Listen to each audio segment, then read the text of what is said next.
Ready? I'm just thinking how I start this. Okay, ready to go. Alright. Give me a B. B. Give me a G. G. Give me an A. A. What's that spell? Bga! Yeah. Board Game Arena. Hi, I'm Alex Stratford from Board Game Co. And that all stands for Board Game Arena. And I'm Professor Meg. She is Professor Meg. Hi, welcome aboard. How's it going? How you doing? Welcome aboard. Thank you for allowing me in the studio to record today with you. What studio is this? This is Professor Meg headquarters. This is Professor Meg headquarters. We're coming in live to you from... We're not coming in live. We're coming to you in pre-recorded from Professor Meg headquarters, the Board Game Co. division. This is top 10 games to play on BGA. That's the conversation on the table. We have a video. It's going to be, as I said, top 10 games to play on BGA. If you're not familiar with BGA, Meg, do you want to tell us what BGA is? BGA is BoardGameArena.com, possibly linked below. It is a website in which board games are simulated for you to play through them with other members of Board Game Arena online. Yeah. Yeah. There are Similar to other things like Tabletop Simulator, is that what you're going to say? Things like Tabletop Simulator or Tabletopia or Santorini. Santorini's a game. Yes. Sovereignty? Yes. Sovereignty. Santorini. Sovereignty. So Tabletop Simulator is more you have to do a lot of things. There are some that are like auto-scripted, but usually it's more fan-made things. A lot of them aren't official and you're playing through them. Tabletopia is more official, right? It's ones that are working with the Tabletopia is like Tabletop Simulator. I would say that everything on Tabletopia is working with the publishers. Yeah. Not everything on Tabletop Simulator is working with publishers. Right. Yeah, there are a lot of these platforms out there. We're not going to go into a bunch because I'd be missing them no matter what I did. But there are a lot, and I'm sure in the future there'll be more videos like this of top 10 games to play on Yucata or something like that. I don't know. But there's a lot of these sites. Today we're talking about Board Game Arena. As Meg pointed out already, Board Game Arena has a few things going for it as far as features. It has more of a two-dimensional approach, although there are exceptions. Actually mentioning Santorini. Santorini is one game on Board Game Arena that is a little bit more 3D in its approach. It's not. It is completely scripted, which means that everything you do is rules enforced. The platform enforces the rules for you. It's not simply a 3D environment where you can mess with things. The rules are happening as you go, for better or for worse. Even when you want to undo that turn and everyone on the table totally agrees, sometimes you just can't, depending on the situation or how it's put together. I'll also say that it has simultaneous and turn-based play. I mean, you can play it simultaneously with whoever you want, and then you have a separate video session or whatnot. I don't know if it has integrated video environments. I don't think so, but I could be wrong. Lots of things are changing on the platform all the time, but it has, again, so, you know, you can have your own little Zoom call in the background while you play simultaneously. You can play simultaneously with just direct, no one seeing each other, but there's a chat and that's it. You can also play turn-based, where you take turns over a set number of time, and you can even set up, what your preference is. Like, hey, I don't mind playing turn-based, but I want to play like at least 4 or 5 moves a day, as opposed to people who are like, 1 move every 2 weeks is fine, and that's why you're still playing Caverna 4.5 years later. But that's basically the general idea of Board Game Arena. This list is top 10 games to play on BGA. I'll also say BGA doesn't know we're doing this. This has nothing to do with BGA. We just wanted to. BGA, reach out to us. We'd love to have you sponsor the video. Love you. We love you. Is this a good time to say that there's actually a follow-up video coming at some point of the top 10 worst games to play on BGA? Yeah, we're coming for you. Yeah, no, actually, I wrote that out. Well, I actually had a list of, why I prefer ones over others. I don't know if I shouldn't name them in this one. I did that too. Okay, well, let's go. We have not compared notes on this in terms of what or why, but there's a lot of games we play on BGA. There are many games that I did not pick that you might be surprised that they're not on this list, but there are reasons why I think they are let's mute that. There are reasons why I think certain games are the best games to play on BGA versus good games to play on BGA. I have not played all 600 games, but I've played a lot of their games and enjoyed a lot of their games. I will have a list of the top 10 worst games on BGA, which are not bad games, but they're bad to play on BGA. That's not this video, and I'm going to start off with my number 11. There's number 11. The number 11 is a caveat. You could take the next 17 seconds to think through your number 11. My number 11 is my number 11 because of the fact that as I was putting together my top 10 list, I felt my top worst games. I felt number 11 couldn't be in my top 10 best without a caveat, so that's why it's here as number 11. My number 11 pick is going to be Just One. Just One is a party game to play on BGA. It is effectively a party game in which you are having players guess the word. There's just one word, and you can only use one word to guess the word. So let's say the word is ketchup. All the other players at the table are trying to get the clue giver, who doesn't know the word is ketchup, to figure out the word. And so they come up with certain words that they think will help with ketchup. She says sauce, condiment. I said mustard, someone else said red. And so now you, as the clue giver, you see condiment, sauce, red, and mustard. And you're trying to think through what could I be trying to put together, and ideally you come up with ketchup. The problem is, if she says said condiment and I said condiment. Now we just have sauce and red, and that could still be ketchup, but it could also be tomato. It could be like literally tomato. I don't know. Tomato seems reasonable, right? And mustard. Mustard could be mustard. Red. No, mustard red, was one of the clues they Oh still yeah. have. Oh, that's true. That would help. That would help. But you basically have the clues that don't overlap with others. I find it works really well on BGA in terms of getting a group together, with the caveat that it is a game that works best on BGA if you're playing it with, you know, having a Zoom call with your friends and all that situation. I think you do need that extra level, but it is otherwise a good way to get a bunch of people together who aren't always together otherwise. I think it does lose something if you're playing it purely in just, you know, even real-time or turn-based. I think it loses something if you're not playing it with your friends and a Zoom call in the background, and that's why it's on the caveat list, because I'm going to talk about more in my top 10 worst games. Last time I played that online, I had all of the clues knocked out for me, and I had to just guess a random word. Did you get it right? No, I guessed omelet. Probably shouldn't have done that. You lost a guess that way. Yeah, I didn't realize. And well, that's my number 11. You want to add number 11? Or you want to go straight to number 10? Fine. I'm not gonna cheat. I would. Your number 10. Go for it. My number 10? Okay. My number 10 is Lost Cities. This is one that you've recently introduced me to with how to play. And I like this one because it's very snappy. So there are a few on my list that are ones that you're playing like just a quick, snappy 10-ish minute game where you're just clicking things and going through. It's one that I would not want to play turn-based or like over a long course of time. Yeah. It's one I'd need to play real time. But I would compare that one to Ticket to Ride. That's another one that's you play like pretty quickly and snappy, like a 10-ish minute game. But Lost Cities I've been enjoying more, I think just because it's new to me. So for anyone out there at BGA, I think Ticket to Ride it fills that void for me as well. But I've just been enjoying figuring out that game still. I think I'm not like really great at it yet, so I'm still having fun learning more about Lost Cities. Lost Cities is a fun game. It's a lot of pushing your luck in the sense that you always want to go for more lanes than you possibly should, but if you lock down the right lanes and really commit to them, you can get a lot of points well, and it does play quickly and nicely on BGA. It doesn't really lose out. And to be fair, like, I do win pretty often. I just feel like I haven't mastered it to the point where I feel like I'm good at it yet. Nice. And I like doing that. My number 10 is actually one of my favorite games on this list. There's a reason it's my number 10, though, and these are ranked in some sense for that reason. My number 10 is going to be A Feast for Odin.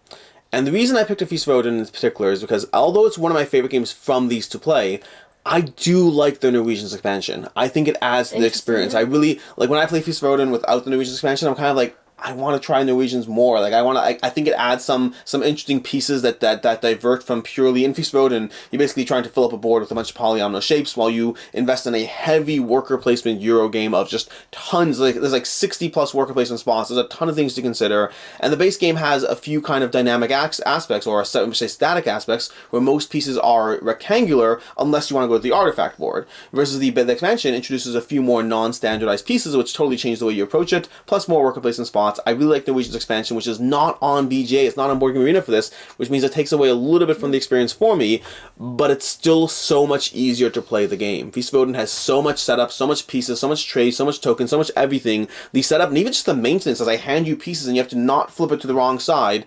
Playing it in person has certain downsides that playing it online really enhances that experience, but without the Norwegian's expansion, which is why for me it's number 10. Nice. You're number 9. My number 9 is Patchwork.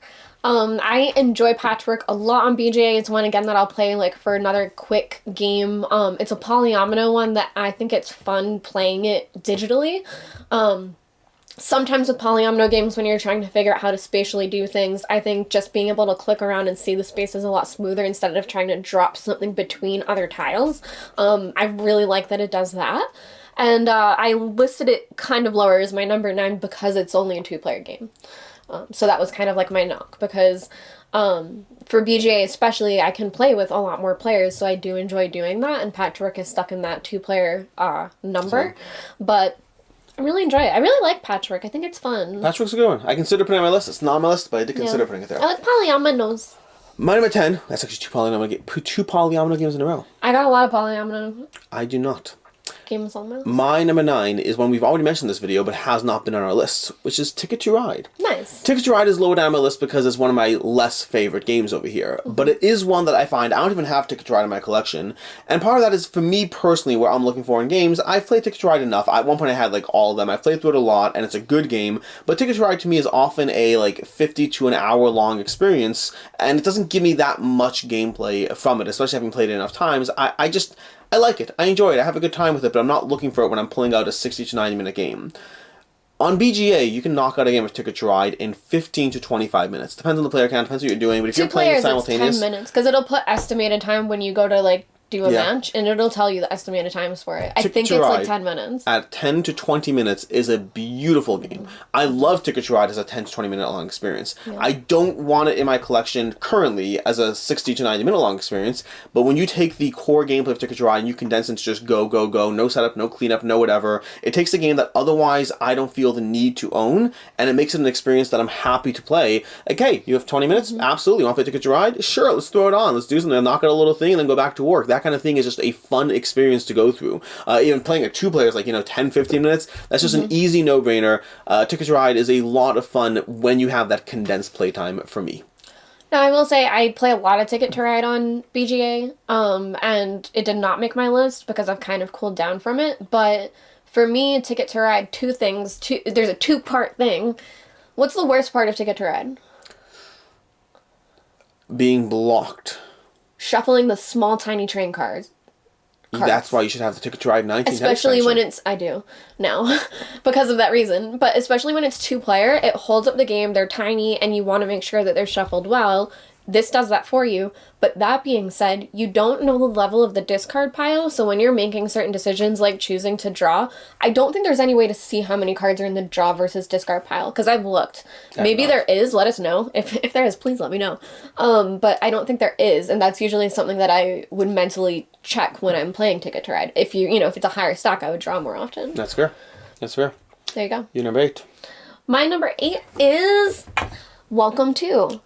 I absolutely love Welcome To. It's a very simple roll and write, or flip and write. And I love it specifically for big groups, especially if you are on like a Discord call, something like that, that's very chatty where people are talking. It's a simple enough game that you can have 15 people playing and everyone can just have fun.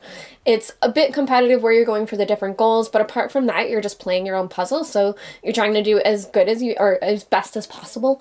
But you don't have to worry about someone else like coming on your sheet or something like that. So I really enjoy that aspect of it. Yeah.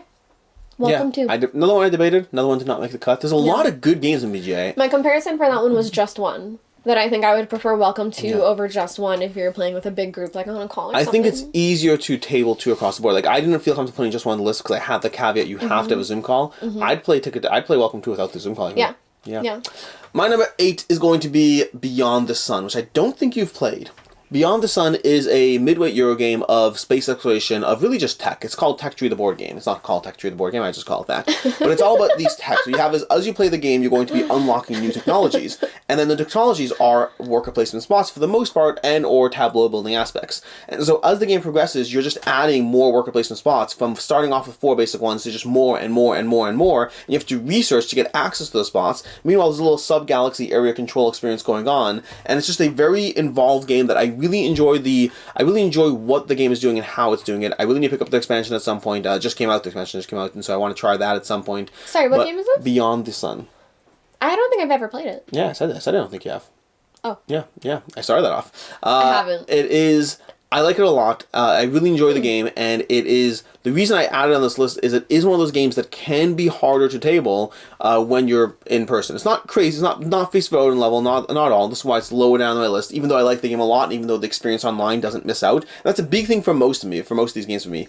I wanted the experience to be missing out as little as possible, and then also having pros and cons as to why I picked that one. But Beyond the Sun, it doesn't miss out, easy to play, and just... I would say that one of the pros of playing on BGA is there's a lot of small little rules details that are easy to miss when you're playing the game. Like, the actual game, fairly simple. But small little rules of being able to do this, doing that, how much space jump you have, how various things combine together, the various endgame scoring when you come down to those little details at the end. I find it's a very fiddly game when it comes down to the details, and playing it on Board Game Arena really helps take care of that. That's my number 8. Nice. Your number 7. My number 7 is Baron Park. Yet another polyomino. I really, in general, love polyomino games, I think. But Baron Park is one that I put on my list just because it brings me joy. I would play that one physically. I would play it on BGA. It runs smoothly on BGA. It has you confirm everything that you place. There's never a time when it's... Because there are some of these that we'll get to where I have complaints about clicking through things and when it confirms turns and when it doesn't. Yeah, like, speaking of Patchwork, I always find where you have to click for the tiles is not always the most intuitive. Whereas the Baron Park is very easy. So I actually finally figured it out the last time I played Patchwork. The shape, no matter what, is in the top it's the corner. top corner. No, so even if it's a plus, that's the piece that you're placing. I still just find it slightly annoying. Yeah. Once you know what it is, I think it's not that bad. But yeah, Baron Park, I just really enjoy that game. I think it's a very fun game. I like polyominoes. I like placing it. And yeah, that's really all I have to say about it. I enjoy the game, so I enjoy it a lot on BGA. It's one that you can, easily play on your phone. There are some that I only play on the computer and some that I play on my phone. I think you play more on your phone. On my phone and BGA? Infrequently. I do, but infrequently. You're more willing to do it. I don't really like it when it's too small on my phone. So yeah, that's one that I will play on my phone, and I really enjoy it. Yeah, Baron Park's a good game, you guys. Baron Park for me is one of many that did not make the cut today because I like it better with the expansion. Feast of Odin made it, and there's one more we'll talk about, but for me, if the expansion adds enough that I really like Baron Park in person, I will never play without the expansion. I wonder what other one we'll talk about. Yeah, we might talk about that. Anyways, moving on to my number 7. My number 7, are we up to 7? You did your 7, so Yep. I'm doing my 7. Yeah, that sounds right. 7. My 7 is Through the Ages. Now, Through the Ages, and again, I don't think you've played this one either. No. Through the Ages, one of my favorite games of all time. An amazing game. In person, it's very hard to table. Playing it digitally makes it much, much, much easier to table. I still love it in person. Like Feast of Odin, I'd rather play it in person, but it's just easier. Not just component-wise, but just the sheer length of time, the amount going on, the management, the maintenance, all that stuff makes Through the Ages an easier game to play digitally. Now, there's lots of platforms to play digitally, but BGA is free and easy and does the job well. I will say it does have an expansion, but I don't even find the expansion in this case to be essential. Unlike, Feast of Odin or Baron Park, where I really want the expansion to me in Through the Ages is just more variety. It's nice, I like it, I always play with it in general, but it's variety, not an improved experience. But overall, I find Through the Ages is a fantastic game that is just, the biggest problem with it is I play it in person, I play it physically maybe once a year on average. And when I say once a year on average, what I really mean is I probably play it like 2 or 3 times in a short time frame, like now, and then I won't play it for 2 years because I'll like knock it out and I'll like it so much I'll table it to a few people and then not table it physically for 2 years. But in the meantime, I'll play it on the app, I'll play it on BGA, I'll play it wherever and however because I think it's just such a good game. I highly recommend it if you haven't checked it out. It is a game that does benefit from understanding what's happening, which is the one downside. One downside of playing games digitally is because of the rules enforcement, sometimes it's easy to play a game that you don't fully understand everything, and that means you can go through the experience without truly appreciating the experience, which can actually hurt it. So I really recommend knowing how everything works, but if you do, fantastic game. How many do you usually play that at? Through the Ages plays well. In my opinion, it plays best at 3, but it plays really well at 2 as well. 4, to me, adds another player without as much benefit. Okay. Yes, I'll teach you Through the Ages at So some point. should we play with Devin? We should play. I'll play it without Devin. I'll get you. Has Devin played it? If Devin has not no played idea. it, then I'd teach both of you together to save myself to teach. Right. But otherwise, I'll play it 1-on-1. Number 6? You're number 6. My number 6 is a 2-parter. I have Tranquility the Ascent. They're not exactly similar. What? Is that what you're going to say? You know what my number 6 is? Is it Tranquility? It's Tranquility. You want to do it together? Tranquility! Should we do the co-op game together? Yes, absolutely. Tranquility. Let's do Tranquility. Number 6. Yeah. So that one, honestly, I think Tranquility is okay. I think for me it's okay. It's not great. It's nothing mind-blowing. It's a fine time. But for a co-op game, if you want something that's co-op at the end of the night, I enjoy that to kind of like change the mood, have a group win before you separate. So Or loss. Group losses happen too. Yeah, but then you usually like one more. There we go. So I think for me it's the best co-op game on BGA that I know how to play. I'm not sure if there's many others. There's Pandemic. There's not, yeah, so. I think does There's BJ not have the many. loop? Doesn't have the loop. No. I'd play the loop. There's Oh my really gosh. not many on there, and I don't know the other ones. Now I want to go through BGA again and find out what's there, but I Yeah. instinctively I agree with you. It's usually the only one I default to because there really isn't anything else.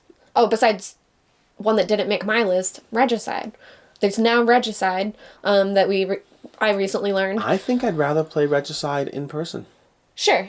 In fact, I should probably add that to my top 10 worst games to play on BGA because I have reasons and arguments as to And why. Tranquility is 100 cards, which again, to shuffle, if you have small little mitts like me, 80 it's a lot cards. to shuffle. It's 80 cards. Well, plus the Krakens, 85. Probably Plus the starts add, and finishes. probably adds up to 100. like 93, 94. The starts and finishes? There's 2 starts. No, there might be more starts because you have 1 per player. So 4 starts. And so 5 it's 80 finishes? plus 4 starts plus 5 finishes, 89. Plus 5 Krakens is 94. Plus there's a rock card, 95. There might be some Rural World cards, I don't know at this point. There's the border cards. The border cards, those add up a whole bunch. There's like 100. 20 borders. There's over 100 cards. Anyway, Sorry. that's Tranquility. Yeah. I really like Tranquility. I reluctantly acknowledge that the game itself is not anything great or amazing. It's not. It Yeah. really isn't. It's a simple game, but to me, I find that it is simple and charming and works well. It It's a good teaches in palate 5 cleanser. minutes. Yeah, it's a great filler game. Great filler game. Teaches in 5 minutes, plays very quickly, a bunch of ways to modify the experience to your difficulty level or small rules adjustments and all that. I really enjoy it, highly recommend it, while also acknowledging that it's just a good game. That's all it is. Yeah. Up to you now. That was our number 6 was Tranquility. Your number 5. My number 5 is Lost Ruins of Arnak. Lost Ruins of Arnak is probably my second most requested game to play that I ask to play most often. I just really enjoy it. This is my other one. It's just a really good game. I think that's the thing. Lost Ruins is one that I want to be playing with my Crunchshare gamer friends that are, on the internet and not here in person. It's one that I would also love to play in person. I love it both ways, except for you don't get expeditions, which I know may or may not come up later. It won't come up later. It won't? It's not on my list. Really? Nope. This wasn't the one you were alluding to earlier? Nope. I totally thought it was this. Which one? When? You said that there would be one. Oh, there's one while we're talking about that made the list, even though the expansions make it better. That's what I thought was Not this this. one. That exactly describes this almost. This That's one's- really interesting now to me. This one's not on my list because I love it. And I've played this game on BGA a lot. Don't get me wrong. I have Yeah. played this game a lot. I think the expansion makes the experience so much better that when I'm Yeah. thinking of the best games to play on BGA, I can't say The Lost Ruins of Arnak. Is it a great game? Yes. Should you play it? Yes. Is it the best game to play on BGA? Not for me. To me, it's still such a satisfying game that Yeah. I agree, I would rather play it in person with expeditions, but again, playing with someone like you and Devin and Gray and people like that, I would rather be able to play this as opposed to Tranquility. Yeah. It's interesting. Or Ticket to Ride. Or I don't even something disagree with lighter. you. I don't disagree with you at all. I think that your priority system is correct. I just think that to me the best version of this game is with the expansion. Mm-hmm. So even though the non-best version of Arnak is better than some other games on my list, it's still lacking for me. It's lacking to a degree. And the setup in person is not bad. I don't think Lost in Arnak is a hard game set up in table or clean up and all Right. that. And so Completely agree with Feast that. of Odin I was willing to include because even though it's better with the expansion, there are times when I do not want to do it. Mm-hmm. Versus Arnak, if you give me a choice, if you and I were playing Arnak and we could play it online or in person, I'd always choose in person because I want to Sure. play that stuff. Yeah. The only reason to me is the benefit of being able to play with others separately or just playing games turn-based where you don't have to worry with that. There are reasons, but yeah, I love the game. Yeah. Fantastic choice. I was happy. I figured you'd pick it, and I was Yeah. happy you were because I think people should know about it, but I'm not picking it. What's your number 5? My number 5 is a game, again, you haven't picked. We're on a string of games you haven't picked. I know. Yeah. I This is believe kind of a diverse list. we have Troyes, otherwise pronounced as Troyes. It looks like Troyes. It's Troyes. Troyes is a game that, and a big part of my criteria for the list, again, was that aspect. I wanted 2 things. I wanted the experience on BGA to be a good experience of a good game that is not in any way hurt by moving to BGA. And many games I find are hurt to different extents, but I find Troyes does a good job capturing the experience. Troyes is a very dry Euro game of dice manipulation, buying dice, trying to earn dice, having people sell your dice, using those dice to power up cards, locking in spots on those cards. It's just a very, if you like Arnak, if you like these kinds of experiences, you do like them, you're selective which ones you do and don't, but I think that the art and presentation of Troyes does not pull me in. It's a game that has the art and presentation of Castle of Burgundy. It's just very dry, very beige, very whatever. but the actual gameplay is so rewarding as far as how you utilize these dice and how you build up your tableau. There's just enough meanness to be like in the face of other people while being not so mean that it actually hurts you to experience it. I really enjoyed the game. It's fantastic. That's another one where there is an expansion that, and I'm not even sure if the expansion is on BGA. It might be, I don't know. But the Ladies of Troyes is an expansion that my thing with that is that the expansion, similar to Through the Ages, the expansion adds variety that as you continue to play, it makes the experience more variable, so you're not seeing the same things. But it doesn't add enough things past the variety that I feel the game itself is lacking. The game is amazing, and then when you want variety, sure, the expansion is great. But excellent game. I really enjoy it, really recommend it. I need to try that one. I'm happy to teach it. I have not played it I haven't played it probably a year. It's a really good game. I roll well. What? I roll well. Oh, you're not. Would that not matter? In Troyes, all the players roll their dice. At that point, if I want, I can take your dice as long as I pay you for them. Interesting. So what if I use them? If you use them, I can't take them more. Interesting. Yes. So the game kind of compensates for people rolling better or worse by having your dice be purchasable by other players. But the more dice I use in a single action, the more expensive it gets per die. So there's still benefits to rolling well. If nothing else, I'll be paying you for them. Yeah. But it's not as like, that's the time Meg's gonna be like, I rolled 3 6s. I'm like, I will take those 3 6s. Thank you very much. You will. Anyways, your number 4. My number 4 is Azul. Azul is one that I think I will now only play on BGA. It's one that's so quick and snappy with the tiles and the drafting that it just does it so quickly for you. That's one that I think playing it in person doesn't really add anything to that experience. And I think it's one that I will play anonymously against people on BGA, and I kind of like that I can play anonymously and play very mean and dirty and Is your draft username, away from them, and then is your username Professor Meg? Yeah, but I think they don't talk to me. I don't know. I mean, listen. I'm just playing the game. I'm doing legal moves. I'm not doing anything crazy. Go for it. Azul can be a I really love playing Azul. It's really fun. I love counter drafting. So I'm sorry if you've ever played against me on BGA.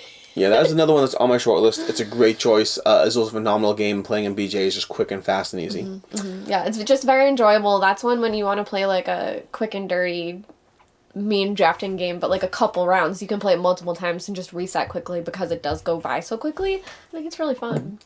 My number 4 is actually my 4th T in a row, as you realized. I had Through the Ages. Interesting. Tranquility. What was the last one? Troyes. And now we have Tapestry. Tapestry is one that I really have been enjoying a lot recently. This is one that I've actually had the original Tapestry a while ago, and I even played it with the first expansion as well, but I eventually got rid of the game, and playing it on BGA has me wanting the game back. And This is one where the expansions, there are different expansions. One of the expansions in particular adds a 5th track, and I haven't played that one yet, and I've heard that makes the game drastically better. That's the one that's still on this list, because the first expansion I think I'm kind of okay with either way, versus that expansion might change how I feel about whether the experience is worse. Interesting. But overall, Tapestry to me is a game about moving up multiple tracks, and I find that that's one of those games when like the little notification pops up that's my turn, I'm excited to like jump back into it. There are different levels of excitement I have as to what turn I'm taking next, and currently I'm on a Tapestry high. I've always enjoyed the game, but in person it does take longer. It's a game that can run 2.5, 3 hours, and I don't necessarily feel it's worth being a 2.5, 3 hour experience. I may get the game back and decide I only want to play it on BGA. That's possible. But it has certainly improved just how much I enjoy it. Like, Tapestry is a game that I probably played, 6 or 7 times with like the original game, like, combined with the expansion and all that. Wow. I also play it solo though, so I don't know, so maybe a bit more. But now playing it on BGA, I've played it, 6 or 7 times in the past month alone, and that number's going to grow quickly. I'm really liking the interplay, the different tracks, just how enjoyable the experience is, and how much is going on there. I think Tapestry it was always a game I enjoyed. I think my biggest issue was the game time to tabling. I don't know if that ratio is there, and again, I don't know if that'll hold up. I'll let you know eventually, because I'm sure there'll be a re-review at some point with all the expansions and everything and all that. I'll do a 12 by 12 review situation, but I really like Tapestry right now, and I just have so much fun playing with it and how smooth and quick and clean it is to play in BGA. My one complaint is that take-back aspect, which is always a concern with some of these games. Sometimes I do something in Tapestry, I'm like, can I just undo my turn? And it's like, nope, you're actually a step ahead. You cannot undo that. But I love Tapestry. Really enjoying it a lot right now. That's my number 4. Yeah, Tapestry for me is one that would have made my list, but I don't understand the game enough yet. I'm still very new to it that I didn't feel right putting it on my list. Yep. But you just reminded me, I wanted to bring this up during Lost Ruins of Arnak. That's one that you can't undo certain things.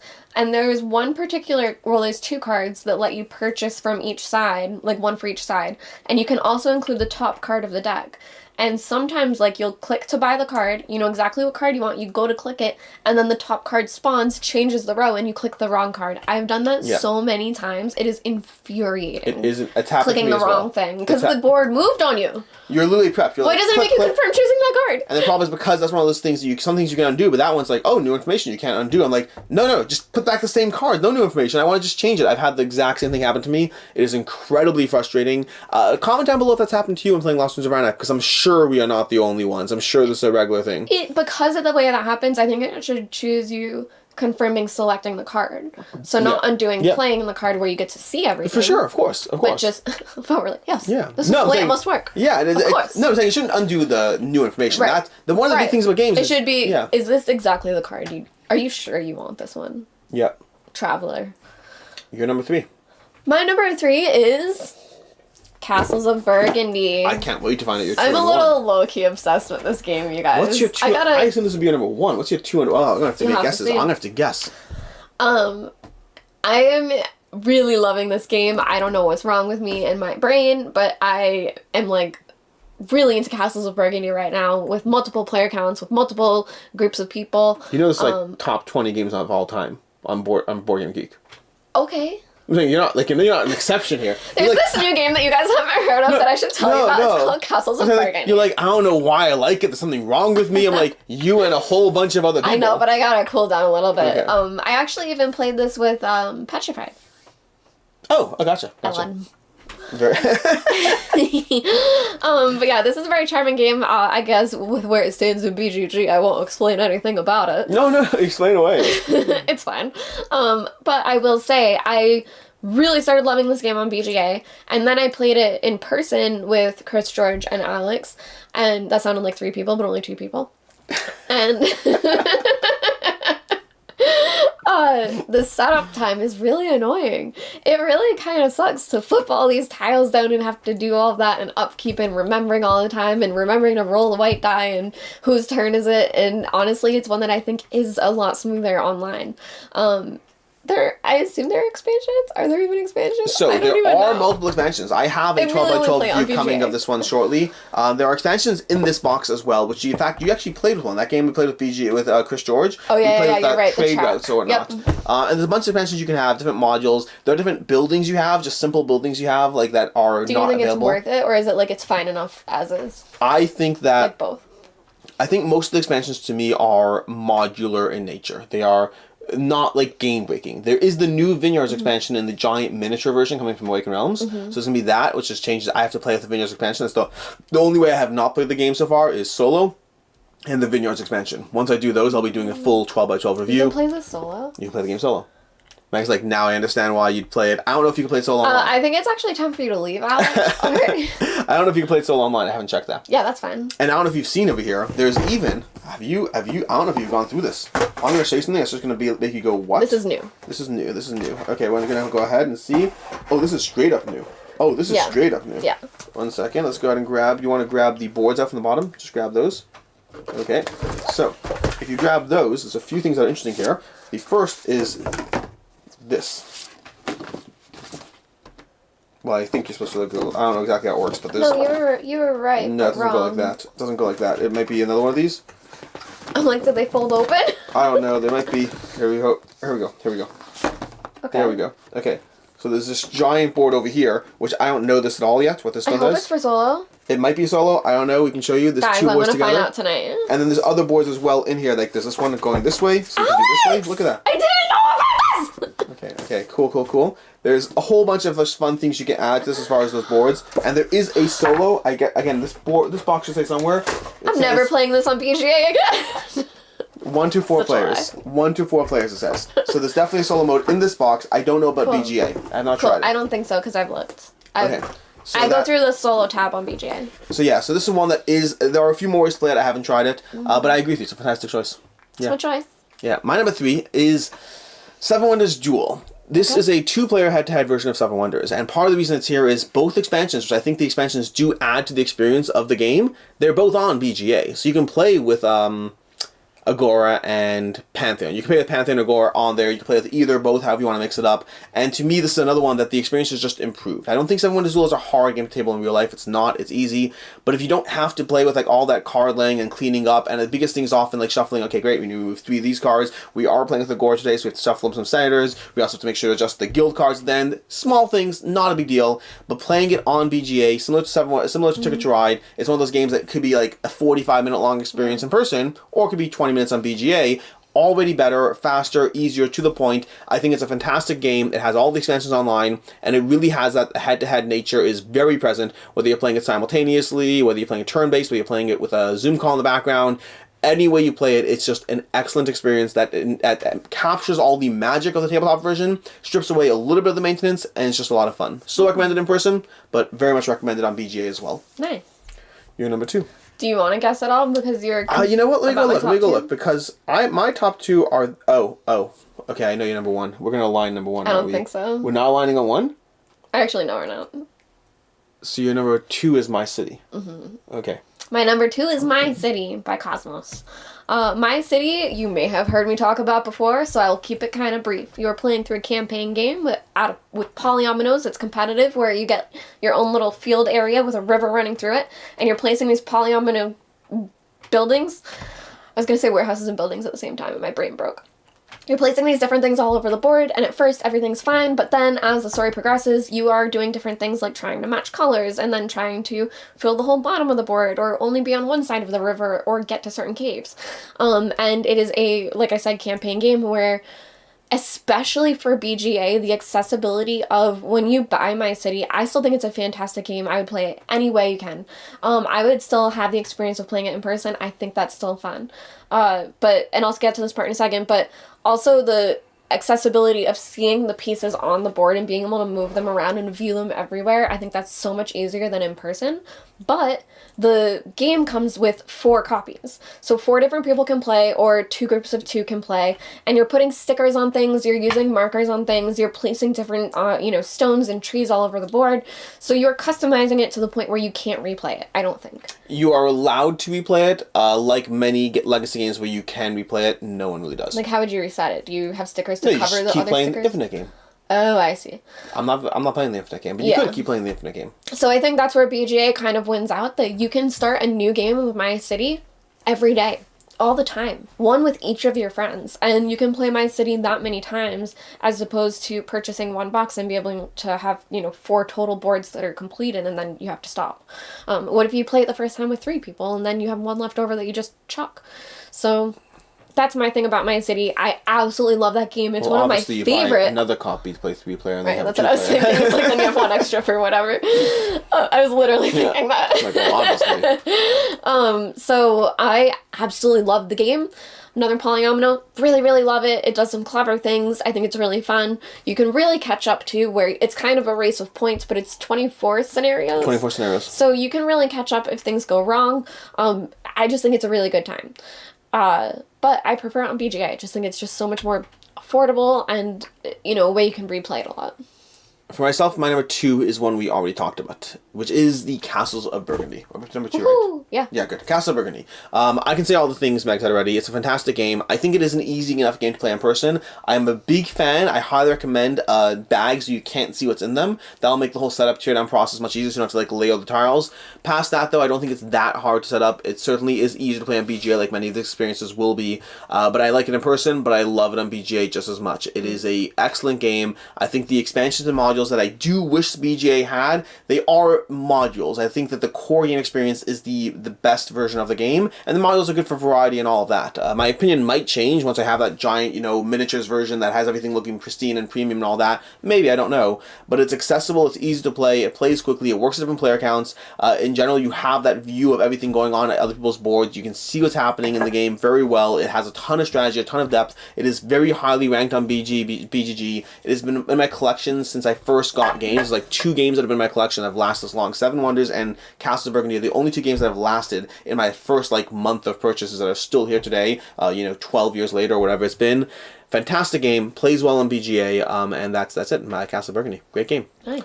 Now, your number 1, I don't even know. I'm going to regret it as soon as you say it. I'm going to be like, oh, of course that game, right? Maybe. Do you want to guess at all? Feast for Odin. A Feast for Odin. Really? It's number Yeah. one? Yeah. Wow. Yeah. I thought it just didn't make your list. Did you notice I didn't even say anything when you talked about it? No, I didn't. I just didn't. I was like, "Rrr."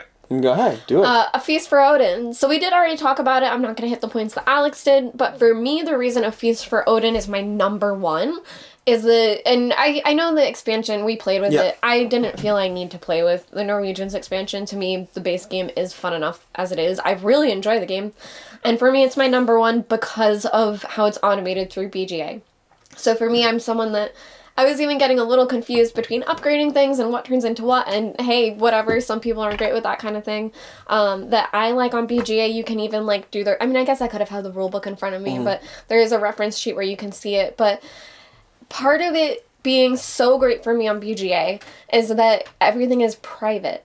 Like, I'm at home hovering over things as opposed to Alex seeing what spots I'm looking at the board, or usually when we play games together I feel comfortable saying, what does this symbol do again? What does this mean again? And I feel like especially for Feast for Odin, where you're blocking places from other people and it's so competitive, people can start to see your strategy and what you're going for when you start asking questions about certain areas of the board. That I think the aid of being able to hover over anything, and even if it doesn't explain what you're confused about, you can then have the right terms to then look it up over like on Board Game Geek or something.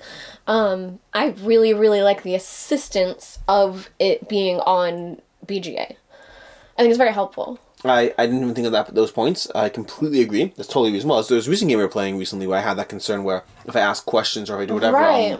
Yeah, and it's not. I don't know if it's as relevant for me as BGA, and especially for the cards Odin, in A Feast for Odin, because some of the cards can confuse me a lot, and unless you're always asking for the book, which again I think kind of lets off like, hey, I'm looking to do a thing that's a not normal thing, you know? Yeah, the cards you will be looking for the book a lot. There's a full reference manual for the hundreds of cards. Yeah, yeah. Those are fair points. Those are completely fair points. Yeah. Completely fair. I like that one private. Yeah. And again, where it's placing the polyominoes, in that one in particular, I will have the board, whatever the board is called that you fill, your goods board. Home board. I think it's goods. Or you may place goods on your board. I think that's all it is. I think it's called the home board, but yeah. But with that, you can discard after you place things on it. So you can place things a whole certain way. Be like, discard it, and then try a different way. So you can play around with it a lot and even just like kind of wipe it as opposed to trying to have to like remove and move it's so things interesting. around. So one of the things I like about in person a lot more is I can put things, and it is helpful to be able to mess around online, but I find that your options are locking in and saving it permanently or just discarding it. And very often I don't want to. So I often want the ability to kind of play things around and be like, okay, I'm not doing this yet, but I'll mess around stuff. So this is not that save state. I'll place them all and then screen grab it and then keep that up next to me on my other monitor while I play and then be like, okay, where was I going to put these? I don't know if you've ever done this. I have frequently screen grabbed my board and then my supply and then scribble out my supply as I put them onto my board. I've never done that, but I have done that in My City, where I will screenshot My City and my all of the available cards, and then I'll color in like in the right color, like red L, blue box, and I'll color it how I want it to be. Nice. And then it usually doesn't work out. Speaking of My City, my number one pick is My City. Aww. Yeah, it's a great game that I find, and again, this is an interesting one because I think I still prefer playing it in person. But playing it online has a lot of benefits. First of all, you're not actually consuming the game, so you can play it forever as opposed to having to rebuy it. But My City is very affordable. I still recommend getting it. Yeah. But I find it's just easier. 24 scenarios is a lot. And unless you're setting up a regular game like you play through it, it can just take a long time to play through that in person. Versus on BGA, you can knock that out in a week or two, depending on who you're playing it with. It's much easier to just table. You get your group together, have 4 people, whatever it is, sit down, and boom. Before you know it, you're done with it. You play 3 games a night for like a week, and boom, you're done with My City. You're all good. Math is 21. I know it's 24. 8 days, whatever. But you can figure it out. It's just so fast to play through online. It's so easy to play through online. The biggest thing I do like in person, referencing the point you just talked about, is I do very much like that. In person, I start putting aside my tiles. I'm like, okay, great, I'm saving the blue thing because I need to save that. Whereas I'll play it online, and the next tile will come out, I'll place it, and then the second I'll be like, I was saving that for the spot. I forgot to do that. Yeah. So in person, I start literally as I'm like, okay, I need this yellow triangle to go here. There's no triangles. I need the yellow square to go here. I put aside. I need the blue L shape to go there. I put aside. So I like that aspect of playing in person. Everything else though, playing online is great. The stickering's easy. The sequencing is easy. One of the nice things to know is you don't have to play it in one shot at all. It tracks the players who are playing, and then when you dive back into it, you can choose start new or continue, and the default is to continue. So assuming you play it again with people who were the same group last time, it'll just automatically pick up like, hey, these usernames were playing this already. You're up to game 7. Boom. It does a great job of really just guiding you through. It's an easy game to play. It's easy to teach, easy to play, very satisfying, and when you're done, you can just play it again, or you can move on to the next thing. It is lighter. Understand that's lighter, Yeah. but it keeps things moving by adding new rules every single scenario, so it's lighter with a degree of progression and engagement that just keeps you involved the whole way through. And it's very competitive. It'll add competitive elements where you're going for different things first within a round. And I think that where it is lighter, that competitive aspect makes it a bit more challenging too. I will note, even though we both love it, I will note that I was talking to somebody in our Discord actually who said they don't play it anymore because there are 2 or 3 scenarios across my city where it is strategically worth losing because the thing you get out of losing can actually help you And enough I've said across that that scenario. before, that sometimes Yeah. it's better to lose, especially in the beginning when you're only getting one victory point, because you It's get 2 the or 3 benefit specific instead. scenarios that give you a perk that stays with you the whole campaign, and it's worth losing for that. And so they were saying how It's they probably when you yeah, upgrade the churches to 5 upgrade the points. churches in the second well. Yeah. I think those 2 can have very long-lasting impacts on how many points you can get out of it, and so they might be worth losing. I don't know if that's universally held, but I know that when they said that, I was like, yeah, I know. I'm still going to try to win, though, because I want You know, to. though, but if that's common knowledge and you're both competitively trying to lose instead, That could be its own little fun right. game. Like if you're both trying to do it in the same scenario, I don't know if it actually could. I wonder how bad you can lose. Is there a way, or is it just skip every single time? Skip, I'm done. thing. Yeah, it would be a fun game if you have 3 people at the table playing it competitively, and they're like, "Why is Chad just going skip?" Like his Cover board's all your empty. cheese. Yeah, Right. kind of situation. Either way, oh, you're right. You should cover. Maybe you have to I do the don't math know. in this. I don't This know, is gonna be a yeah. fun game. We're gonna do this now. Anyways, these are the 10 best games, not the official. These are our 10 best games to play on BGA, Board Game Arena. Fantastic platform, lots of great things out there. There's lots of games I still haven't tried on the platform that I still want to try. Lots of games. I did have a few runner-ups. Did you want to Ooh. quickly runner-up? I think you should do runner-ups because when I did an 11, you said that I was cheating, so I'd love to hear your Yeah, runner-ups. I'm not going to talk about them a lot, but just one. Ticket to Ride, Regicide, Kingdom Builder, My Shelfie. Kingdom Builder almost made my list. Yeah. My Shelfie, I think, is better to play on BGA than elsewhere, I would agree. but I still don't know if it'd make my cut. I agree. And It another didn't one make I almost included was Tarji. Tarji lost out to Ticket to Ride. I don't think you Is played that the one I Tarji. don't know how to play? Tarji? You haven't played it? Is that the island one with the Jeep? No. Island. Oh, Oh, you're Tobago. right, I haven't. Oh, no. I do Oh. not understand the Oh, Tobago is not. Tobago's not good to play. No. Listen, I should put it in my other list. I don't know if I'm going to or not. We'll see. The graphics on Tobago on BGA are so bad that a beautiful game no longer looks beautiful. That's already a bad thing. But anyways, that's another video. Before we go, I do just want to say a few more things about BGA because that's what we've been talking about. It is something that has free versions and a paid version. Do you remember how much the paid version is? It depends if you pay yearly or monthly. it's like I think it's like $100 a year. $4 a month. No, what? Is that wrong? No, I have no idea. That's Tabletopia. Oh, So you're not coming from okay. nowhere. Okay. The BGA is I think $4 a month or like $25 for the year. Well, that's way better. Which is if you're paying $4 a month, it's $48. A yearly pass Mm-hmm. is almost half the cost. I do highly recommend it. If you have a single person in your group who has the yearly pass, That's what I they was can gonna say. start the game with you. So you only need one person to have it. Personally, I don't bother trying to hunt her. I use BGA enough that I'm not going to hunt for the person who Right. has the free game. I just Right. want to be able to start them. But if you guys have a group and you just want to test it out, only one person needs the paid version and they can start a game and invite everybody else. So that being said, another layer of BGA that I just want to hit on is that you can be friends with people. So you can find different people, friend them, and then it makes it a lot easier to see who is online when they're available to play. There's also a chat function, so while you're playing the game, there's a chat that you can use in the screen that you guys can talk to each other. That way, if you are playing with a stranger or something, you can still talk to them, and it does moderate the comments, so you can't say anything aggressive or vulgar or something crazy, so don't worry about that part, but you can say, hey, good luck, or that was a crazy move, or things like that. And was there anything? Oh, and BGA also has a karma point system, so different things will happen that will penalize players if you are quitting games often, if you are saying things that are vulgar and somehow getting around like the bot things. If you're doing, I'm not sure what infractions there may or may not be, You honestly. said quitting early? Yeah, Yeah, quitting that's really road the is a only good one I know. Yeah, I don't know what else. Or maybe never quitting or something and just walking away from the game. I don't really know what you can do to get infractions, but you can. So if you are paired with bad players, like if you're going to pair with someone completely random online, it will tell you their karma, so you can kind of stay away from poorer players. So it does protect you in that aspect, and it does track a lot of stats for you. So when you can go through your games and see even like number of turns taken, number of time spent, number of cards drawn, number of workers placed, all these different kinds of things. So it provides a lot of information for you too. I'm trying to think, is there anything else about BGA besides the games? These are all excellent points, but I didn't work this. Those are all the other things I like about it. But yeah, I think that is everything that I have to add. Yeah. Although you BGA. can't hide how often you've been playing games, so make sure your boss isn't following you at work. Yeah. There's also the web browser, and you can play on your phone, but on your phone it is just the web browser. It's not Yeah, I do want an app. It does work fine. I want an app. Yeah, I think it works fine on your phone. There's just some, like I was saying, that are too small, like Arnak. I won't play that on my phone just because it gets too small. But Feast something like for Odin. Azul, very easy. Feast for Odin can be a beast. I've done a few turns. I've never done a full game. I've done a few turns. Yeah. Yeah. But that's all. Anyways, that is it. That's been the 10 best games on BGA. I'm Alex Radcliffe. I'm Professor Meg. And have a good one. Bye.